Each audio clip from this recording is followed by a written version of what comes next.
अस्सलाम वालेकुम, this is Waqar Azeem from Noorbaf engineering. आज मैं आपको बताऊंगा ट्रेडमार्क रजिस्ट्रेशन ख़ुद से करवाने का तरीका। अगर आप ख़ुद से करवाना चाहते हैं तो मैं आपको तरीका बता देता हूँ, आप ख़ुद से भी करवा सकते हैं। ये शाहिद भाई भी मुझे शाहिद संजोया शायद भाई मुझे काफ़ी टाइम से कह रहे थे कि एक वीडियो बना के डाल दें ताकि लोग जो ख़ुद करवाना चाहते हैं उन्हें आसानी हो जाए और वो ख़ुद से रजिस्ट्रेशन करवा लें। मैं आपको डिटेल बता देता हूँ। इसमें ये स्टेप्स होते हैं काम के, मैं आपको स्टेप बाय स्टेप समझा देता हूँ।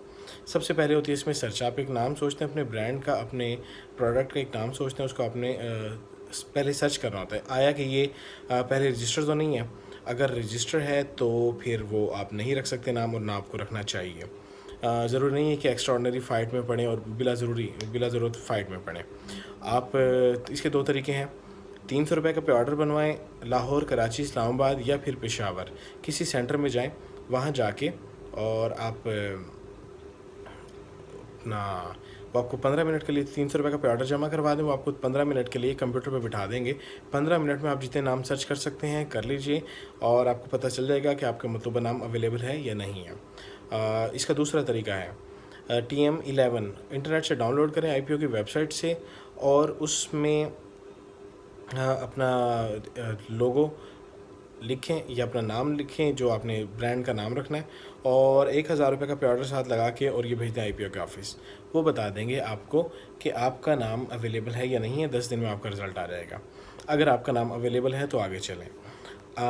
आगे आपने करना ये है कि TM1 डाउनलोड करना है IPO की वेबसाइट से, और वहाँ उसके साथ 3000 रुपये का पे ऑर्डर लगाना है। फॉर्म को फिल करना है। फॉर्म को फिल करने में 3-4 चीज़ें चाहिए होती हैं। आपका ब्रांड नेम चाहिए होता है, आपका ऑनर नेम चाहिए होता है, आपका जो होता है फर्म नेम चाहिए होता है। ट्रेडिंग एज के खाने में अपना फर्म नेम लिखते हैं, और उसके बाद फर्म नेम होता है। जैसे मेरा नूरबाफ इंजीनियरिंग है, ये मेरा फर्म नेम है, तो उसमें फर्म नेम लिखते हैं। और तीसरे नंबर पे जो होती है एक और चीज़, आपने अपना एड्रेस लिखना होता है। बस यही चीज़ें चाहिए होती हैं।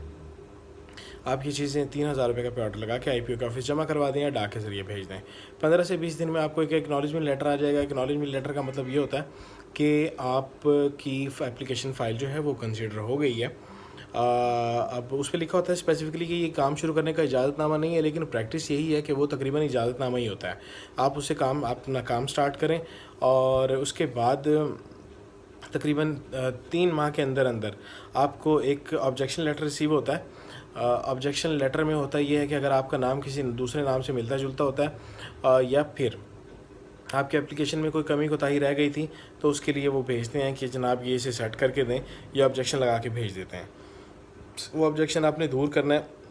अगर कोई क्लैरिकल है तो उसे दूर कर लें। अगर क्लैरिकल नहीं है, उन्होंने लगाया कि आपका नाम दूसरे पहले जो रजिस्टर्ड नाम है उनसे मिलता जुलता है, तो अगर थोड़ा बहुत मिलता जुलता है तो उन्हें लिख कर भेजें कि जनाब थोड़ा बहुत मिलता जुलता है, लेकिन उसका मतलब और है, उसका मतलब और है, उसका प्रोनाउंसिएशन और है, इसका हमारी का प्रोनाउंसिएशन और है, तो इसलिए हमारी एप्लीकेशन एक्सेप्ट की जाए और ऑब्जेक्शन रिमूव किया जाए।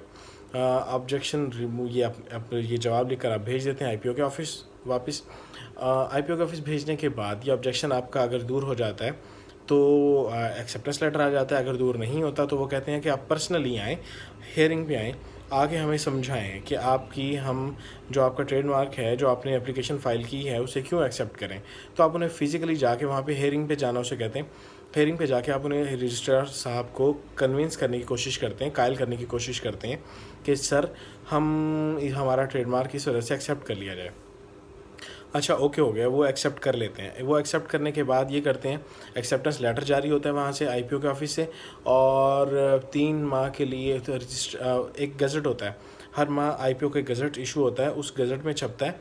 उस गज़ट में छपने के बाद IPO का ट्रेडमार्क आपके ऑनरशिप के साथ उसमें छप जाता है कि भैया अगर किसी को इतराज़ है तो वो आ जाए, ये देख ले, ये रजिस्ट्रेशन करवाने लगे हैं, अगर आपसे मिलता जुलता है तो आ जाए और इन पे ऑब्जेक्शन जो करना है कर लें। अगर कोई नहीं आता तो वेल एंड गुड। उसके बाद आपको 3 से 4 माह बाद आपको एक्सेप्टेंस के 3-4 माह बाद आपको एक डिमांड नोटिस जारी हो जाता है 10,000 रुपये का कि भाईजान 9,000 रुपये का कि भाईजान ये 9,000 रुपये की फ़ीस जमा करवाओ और अपना रजिस्ट्रेशन सर्टिफिकेट ले लो। और अगर कोई अपोजिशन आ जाती है तो अपोजिशन वाले भी ये करते हैं कि एक लेटर लिखते हैं IPO को, IPO वो लेटर वो की कॉपी हमें भेजते हैं और हम उसका जवाब फिर लेटर की सूरत में ही IPO को भेजते हैं। तो अगर IPO उसको हमारी एप्लीकेशन को एडमिट कर लेते हैं, जो रजिस्ट्रार साहब हैं वो एडमिट कर लेते तो हमारा सर्टिफिकेट इशू हो, यानी कि डिमांड नोटिस जारी हो जाता है, हमारा जो ब्रांड है वो मुकम्मल तौर पे एक्सेप्ट हो जाता है। और अगर वो एक्सेप्ट नहीं करते तो हमारा फिर अबंडेंट हो जाता है, हमें वो विड्रॉ करना पड़ता है, हमें वो ख़त्म हो जाता है और फिर नए सिरे से नया ब्रांड शुरू करना पड़ता है। ये जो आखिरी है ना, आखिरी जो मायूसी वाली बात मैंने की है कि वो हमारा एंड पे पहुंच के वो ख़त्म हो जाता है, इस से बचने का अच्छा तरीका यही है कि जब आपने सर्च की थी ना, तो सर्च बहुत अच्छे तरीके से करें। सर्च में मतलब थोड़ा सी टेक्निकलिटीज़ देखनी होती हैं, सर्च बहुत अच्छे तरीके से करें ताकि आपको आखिर में जाके प्रॉब्लम ना हो। अच्छा जी, हमारा एक्सेप्ट हो गया, ऑब्जेक्शन जो आई थी, वो जो अपोजिशन आई थी वो भी ख़त्म हो गई और हमने जो ना, अगर अपोजिशन नहीं आई तो वेल एंड गुड, हमें डिमांड नोटिस जारी हो गया, हमने 9,000 रुपये की फ़ीस जमा करवाई है और 9,000 रुपये का पे ऑर्डर बनवाया और हमने IPO के ऑफिस में जमा करवा दिया एप्लीकेशन के साथ कि जी हमारा डिमांड नोटिस ये हमने भर दिया है और ये हमारा जो रजिस्ट्रेशन लेटर है ये जारी किया जाए। तकरीबन 1 महीने बाद आपको रजिस्ट्रेशन लेटर जारी हो जाता है। अच्छा, ये 10 साल के लिए वैलिड होता है, 10 साल बाद, हर 10 साल बाद इसकी रिन्यूअल करवानी पड़ती है। ये हो गया जी, आपका रजिस्ट्रेशन मुकम्मल प्रोसेस हो गया। ये आप ख़ुद करवाना चाहें तो ये आप ख़ुद करवा सकते हैं, बहुत ज़्यादा कॉम्प्लिकेटेड प्रोसीजर नहीं है, थोड़ा सा लेंथी है, तकरीबन 1 साल लग ही जाता है, तो कॉम्प्लिकेशन नहीं है बहुत ज़्यादा, तो इसलिए परेशान नहीं होना और ये आप ख़ुद करवा सकते हैं। अगर आप नहीं करवाना चाहते, अगर आप चाहते हैं कि ये सब काम हम इन बखेड़ों में आना जाना, एप्लीकेशन सर्चिंग, इन चीज़ों में नहीं बढ़ते और प्रोफेशनल सर्विसेज यूज़ करना चाहते हैं किसी की, तो मैं अपनी सर्विसेज प्रोवाइड करता हूँ, तो आप हमसे रब्ता कर सकते हैं।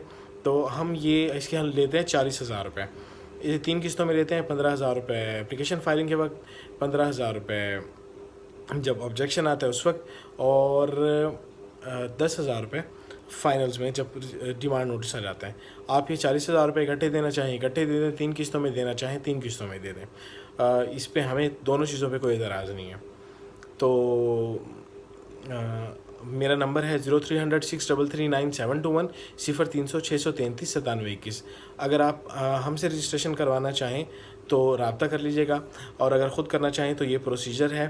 तो मेरा ख़्याल है इसमें मतलब ये डिटेल्ड है, इसमें ना सारी चीज़ें मैंने बता दी हैं।